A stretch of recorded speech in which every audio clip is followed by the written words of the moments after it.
You are stronger than you know. Character and strength grow in adversity, the Stoic mindset. Something happened to you.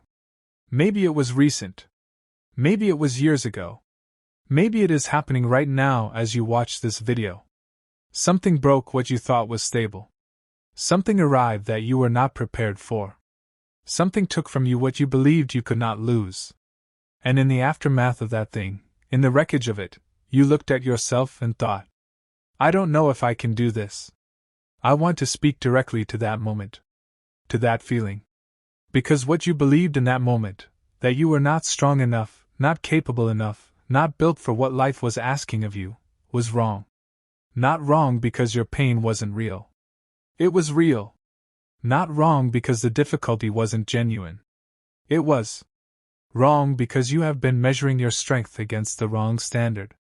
You have been comparing who you are in the middle of the storm to who you were before the storm arrived. And that comparison will always make you feel small.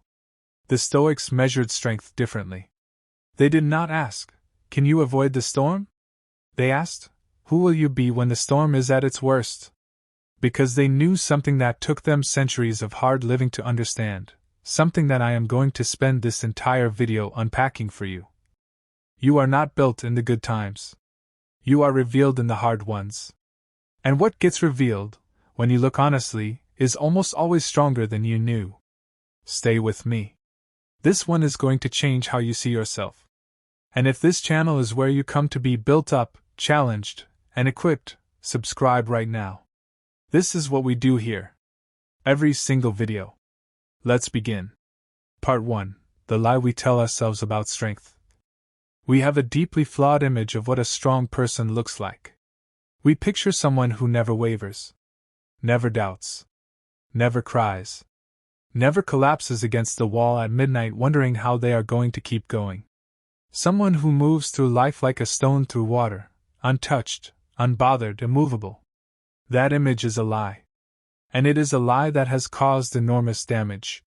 Because real human beings, even the greatest ones in history, wavered, doubted, broke down in private, wrote desperate words in journals they never intended anyone to read, felt the full weight of what life placed on them and wondered, in their darkest moments, if they were enough.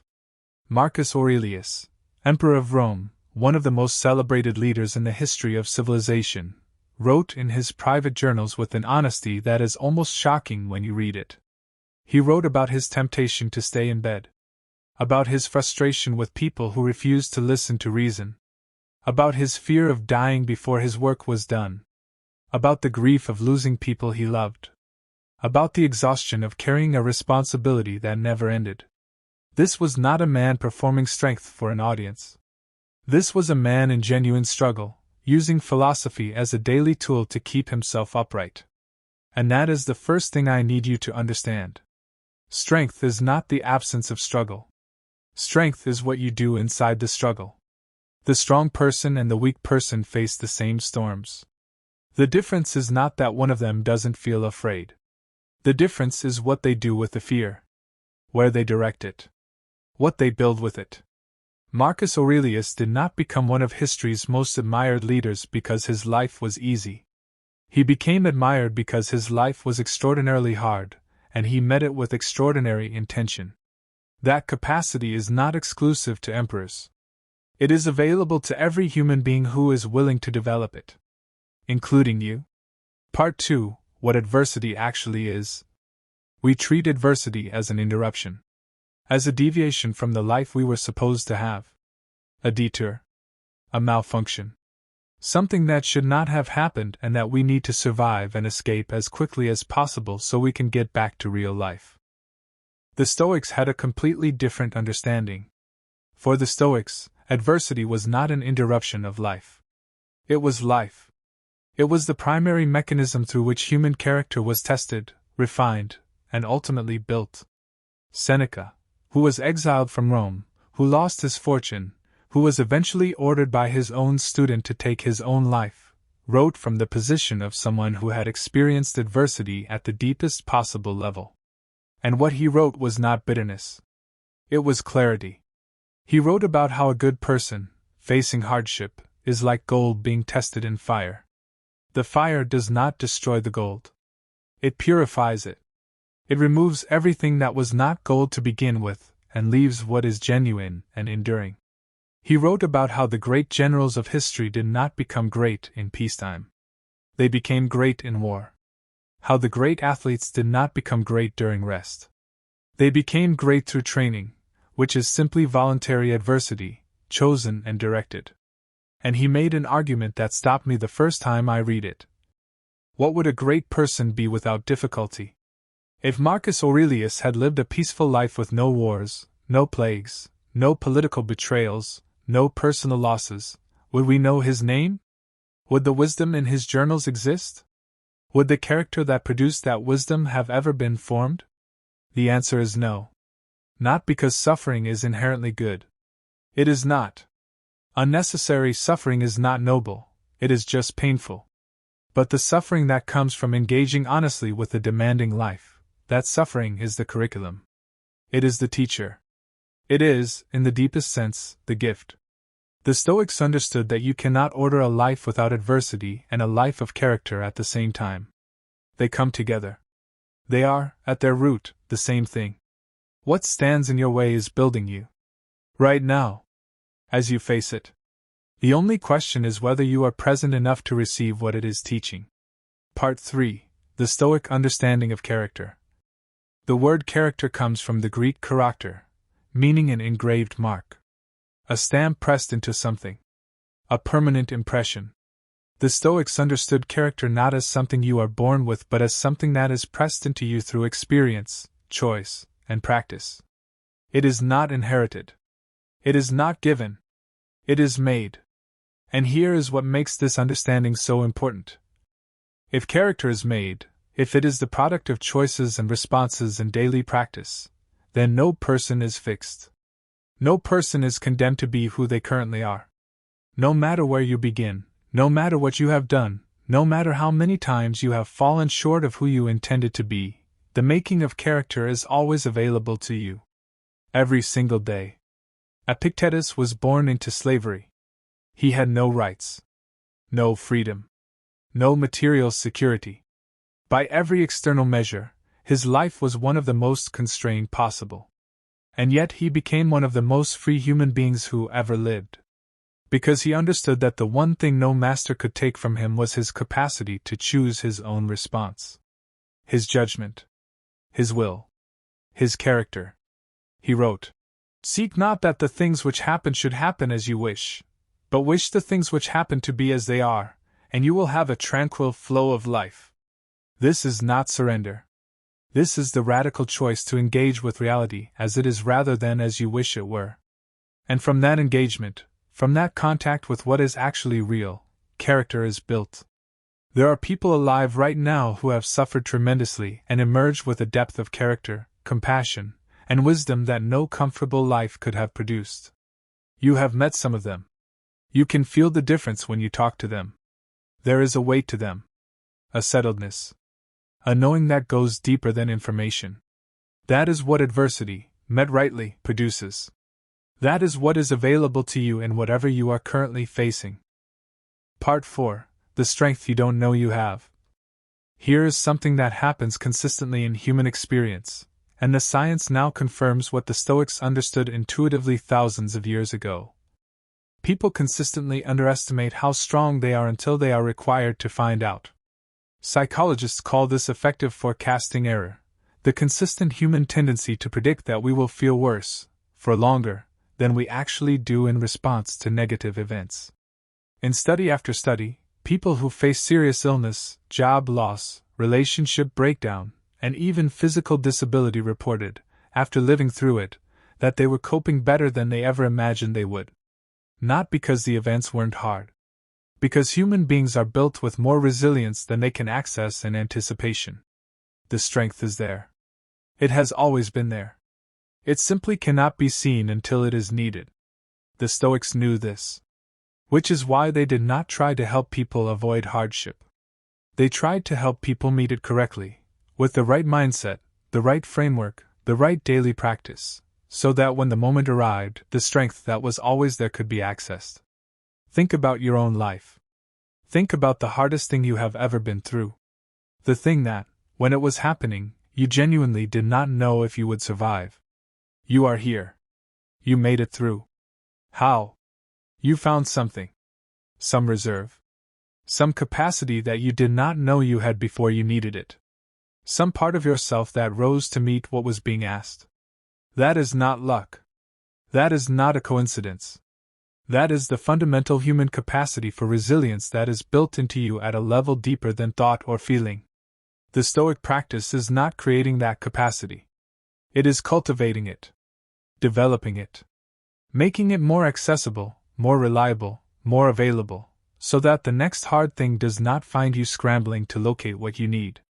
You already have what it takes. The practice is learning how to find it before crisis demands it. Part 5. The 3 responses to adversity. When difficulty arrives, there are 3 responses available to a human being. The first is collapse. Collapse is the surrender to circumstances. It is the decision, and it is a decision, even when it doesn't feel like one, that what is happening is too much. That you are not built for this. That the appropriate response is to break down, give up, retreat, and wait for someone or something outside yourself to make it better. Collapse is not weakness of spirit. It is a lack of framework. People collapse not because they are fundamentally incapable but because they have never been given a way to understand what adversity is for, and what it is asking of them. The second response is endurance. Endurance is better than collapse. It is the gritting of teeth. The white-knuckled survival. The determination to simply outlast the difficulty and emerge on the other side. Endurance is honorable. There is real courage in simply not quitting. And for some seasons of life, endurance is the right and appropriate response. But endurance alone produces nothing except the end of the hard thing. You survive. But you do not grow. You come through the fire, but you are the same person who went in. The experience happened to you, but it did not change you. The third response is transformation. Transformation is what the Stoics were after. Not just surviving the fire. Becoming gold in it. Transformation happens when you bring consciousness to your adversity. When you ask, what is this teaching me? What is this requiring me to become? What in me needs to be burned away so that what is genuine can remain? This is not something you can do at the peak of the storm. In the worst of it, endurance is enough. But as the storm passes, and storms always pass, the transformative question is available. What did this make possible that nothing else could have made possible? That question, asked honestly and regularly, is one of the most powerful forces for human growth that exists. Because it refuses to let the hard thing be only loss. It insists that the hard thing also produce something. And it puts you in an active relationship with your own experience rather than a passive one. You are not a receiver of what life does to you. You are a participant in what you do with what life brings. Part 6. Forging character in the dark. The most important growth in a human life happens in private. Not in the moments of public achievement. Not in the victories people see and celebrate. In the moments that no one witnesses. The 3 a.m. decision to keep going. The private choice to tell the truth when the lie would have been easy. The quiet commitment to get up one more time after the fall. That is where character is actually forged. And this is deeply counterintuitive in a world built around visibility. We live in a time when everything is performed for an audience. Every achievement is posted. Every struggle is shared. Every milestone is documented. And without that external witness, many people feel as though the thing they did or survived or became doesn't fully count. The Stoics would find this deeply troubling. Because they understood that the moment you need an audience to validate your growth, you have made your growth dependent on something outside yourself. And anything that depends on the outside is fragile. Audiences change. Attention moves. Approval disappears. But the character you built in the dark, when no one was watching, when there was no applause, when there was only you and the choice in front of you, that belongs to you. It is not borrowed from the opinion of others. It cannot be taken away when the opinion of others changes. Marcus Aurelius wrote his meditations with no intention of anyone ever reading them. They were private letters to himself. a daily reckoning, a tool for self-correction in complete privacy. And the character those writings reveal, the character built through decades of private practice in a life of public responsibility, is the reason we still read those words 2,000 years later. Your private choices are building something. The question is what? Every moment of hardship that you meet with intention rather than collapse, with inquiry rather than bitterness, with forward movement rather than retreat, every one of those moments is adding a line to the character that will define the rest of your life. Do not wait for someone to see it. Build it because it is true. Because it is who you are choosing to become. The witness you most need is yourself. Part 7. When you feel like you cannot continue. I want to speak specifically now to the person who is at the edge. Not the person who is doing well and looking for an upgrade. The person who is genuinely in it right now. Who woke up this morning and had to remind themselves of a reason to keep going. Who is carrying something so heavy that the idea of carrying it for one more day feels unbearable. I want to say something to you directly. What you are feeling is real. The weight is real. The exhaustion is real. I am not here to tell you that it isn't hard. It clearly is. But I want to offer you something the Stoics offered to people in exactly this position throughout history. A reframe that is not a dismissal of your pain but a different relationship to it. Epictetus said, "It's not what happens to you, but how you react to it that matters." And I know, that when you are in the darkest place, that can sound dismissive. Like someone telling a drowning person to simply choose to swim. But what Epictetus was pointing to was not the denial of circumstance. He was pointing to the one thing that remains within reach no matter how bad things get. Your next choice. Not the choice about the next year. Not the choice about the next month. Not even the choice about the next week. Your next single choice. In the worst of it, when the path forward seems impossible, the Stoic practice narrows down to one thing: what is the next right thing I can do right now? Not the solution to the whole problem. Not the recovery of everything lost. Just the next single step. Can you drink a glass of water? Do that. Can you call someone who loves you? Do that. Can you get outside for 10 minutes? Do that. Can you simply breathe intentionally for 60 seconds? Do that. One step. Then another. Then another. The Stoics understood that no one walks out of the darkness in one leap. You walk out one step at a time. And each step is a proof that you are still here, still moving, still choosing. And if you are still choosing, you are still fighting. And if you are still fighting, you have not been defeated. You are stronger than you know. Not in the abstract. In the specific, concrete, lived reality of the choices you are making right now, even when they are small, even when they are hard, even when no one sees them. Keep going. Part 8. The compound effect of character. Here is something the Stoics understood that modern culture has largely forgotten. Character compounds. The choices you make today are not isolated events. They are investments. They accrue interest. They build on each other in ways that are invisible in the short term and staggering in the long term. Every time you choose to do the hard thing, you make it slightly easier to choose the hard thing next time. Every time you meet adversity with intentional response rather than reactive collapse, you build a neural pathway that makes that response more automatic. Every time you practice the pause, the space between stimulus and reaction, that space grows. This is not metaphor. This is neuroscience. The brain is literally rewired by repeated behavior. Every choice you make is casting a vote for the kind of person you are becoming. The person who has practiced showing up in the hard moments for years is not lucky when the biggest hard moment of their life arrives. They are prepared. Not because they knew that specific challenge was coming. Because they built the character that could meet it. And here is the most important thing about the compound effect of character. It does not require dramatic events to build it. It builds in the ordinary moments. In the morning when you choose to get up instead of staying in bed. In the afternoon when you choose to do the thing you said you would do. In the evening when you choose honest reflection instead of numbing entertainment. In the relationships where you choose honesty over comfort. In the work where you choose quality over convenience. Every one of those ordinary moments is a deposit. And deposits compound. The person you will be in 5 years is being built right now. Not in some future moment of decision. In this one. And this one. And this one. The Stoics wasted very few of those moments. Not because they were superhuman. Because they knew what those moments were worth. Now you know too. Part 9. Strength is not what you thought it was. I want to return to where we began, to the image of strength. Because I think by now you can see that real strength looks nothing like what culture told you it was. Real strength is the person who grieves genuinely and still chooses to love again. Real strength is the person who fails publicly and still shows up tomorrow.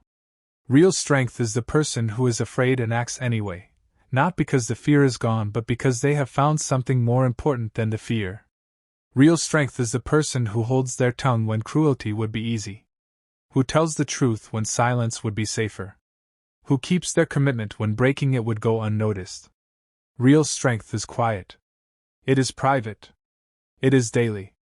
It is built in the moments no one sees, over years that feel slow, through choices that seem small, until the day comes when it is needed at full scale, and it is there. You have been building strength without knowing it. Every hard thing you have walked through. Every loss you have survived. Every morning you got up when it was hard to get up. Every relationship you showed up for when showing up cost you something. Every version of yourself you left behind to become someone better. That is not nothing. That is everything.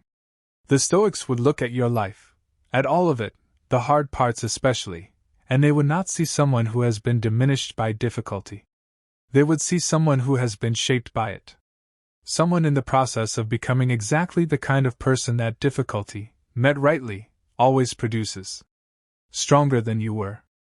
Wiser than you were. More capable than you knew. The call that matters. This is the moment where I tell you what to do with everything you just heard. And the answer is both simple and demanding. Begin the practice. Not tomorrow. Not when your life settles down. Not when you feel ready, because you will never feel fully ready, and readiness is not the requirement. The requirement is the decision. Decide today that you will meet what life brings you with intention rather than reaction. That you will ask what adversity is teaching you rather than only asking when it will end.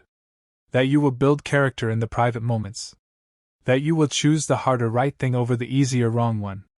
That you will hold your next choice, the small, concrete, immediate next step, as the most important thing available to you. That is the Stoic practice. That is how strength is built. That is how character grows in adversity. Not in one grand transformation. In 1,000 daily choices, made quietly, compounding invisibly, producing over time a version of you that you cannot currently imagine, but that is absolutely available to you. You are stronger than you know.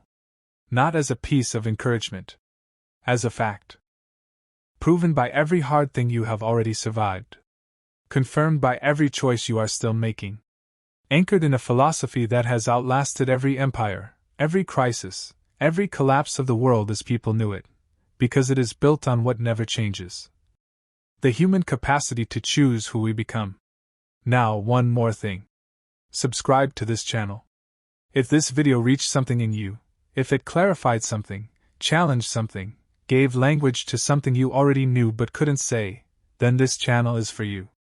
Subscribe right now and turn on notifications. Because this is what we bring every single week. Deep, real, ancient wisdom applied to the actual demands of your actual life. No performance. No shortcuts. No empty motivation that burns out by Tuesday. Just the truth. And the practice. And the community of people who have decided, like you, that who they become is worth fighting for.